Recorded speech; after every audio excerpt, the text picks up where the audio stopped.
Samajwadi party के राष्ट्रीय अध्यक्ष अखिलेश यादव का बड़ा बयान। हम लोग आज लोकनायक जयप्रकाश को याद कर रहे हैं। उनकी जयंती पर यह भरोसा दिलाते हैं कि जो जयप्रकाश के नाम पर सोशलिस्ट म्यूजियम बना था JPNIC, हम लोग संकल्प लेते हैं कि उसे बिकने नहीं देंगे।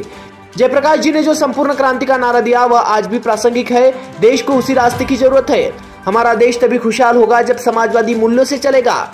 यह बात हम लोगों को समझ में आ गई है समाजवादियों को कि जितना हम लोग जमीन पर काम करेंगे उतनी लड़ाई हम लोगों की कामयाब रहेगी। इसलिए जमीन पर ही लोग संघर्ष करेंगे। हमारा सिद्धांत नहीं बदला है, सिद्धांत कभी नहीं बदलता है। आज एक वीडियो देखा कि तालिबान के मिनिस्टर हमारे फॉरेन मिनिस्टर को रिसीव कर रहे हैं और हमारे मुख्यमंत्री जी तालिबान के लिए क्या कहते हैं। बिहार चुनाव में यहाँ बुलाया जाएगा, हम लोग जाएंगे। अखिलेश, महिलाओं को बराबर का अधिकार मिले। आधी आबादी के बिना कोई भी समाज खुशहाल नहीं हो सकता।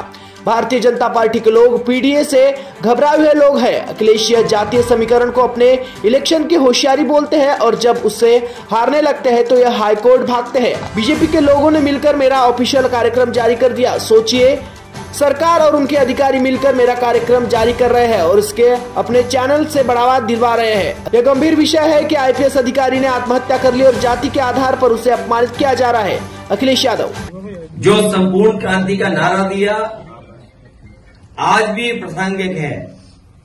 आज भी देश को वही रास्ते की जरूरत है।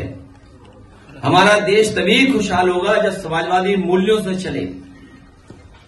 जहां जयप्रकाश जी ने अपना जीवन भर आंदोलन किया, जीवन भर संघर्ष किया और समाज से लेकर के राजनीतिक दिशा को बदला।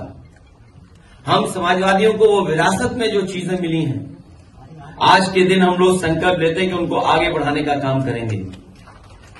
JPNIC से हम लोगों ने कई बार आपसे कहा कि पॉलिटिकल इमोशनल अटैचमेंट है, क्योंकि इसका शिलान्यास जब हुआ था उस समय नेताजी जॉर्ज फर्नांडिस और समाजवादी पार्टी के वरिष्ठ नेता और बहुत महत्वपूर्ण नेता उस कार्यक्रम में शामिल रहे थे।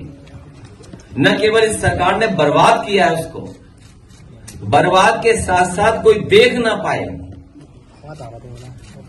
क्योंकि अगर देखेगा तो बहुत सारे देश के लोगों को जानकारी हो जाएगी। याद रहे सरकार को कि जयप्रकाश जी ने जनता को जगा करके सरकार को हटाने का काम किया था। समाजवादी लोग हम सब मिलकर के जनता को जागरूक कर करके सरकार को हटाने का काम करेंगे। महिलाओं को बराबर का अधिकार मिलेगा। महिलाओं की शिक्षा को लेकर के हमेशा कदम उठाना चाहिए। आधी आबादी के बिना कोई भी समाज खुशहाल नहीं हो सकता। लेकिन प्रेस कॉन्फ्रेंस में महिला पत्रकारों को न बुलाने पर अब कांग्रेस भारतीय जनता पार्टी ने तो आरक्षण ही नहीं लागू किया है। ये भारतीय जनता पार्टी के लोग तो आरक्षण लागू करना चाहते हैं, लेकिन अभी भी आरक्षण लागू नहीं हुआ। अगर आरक्षण लागू हो जाए तो ऐसी समस्याओं का समाधान अपने आप महिलाएं कर लेंगी।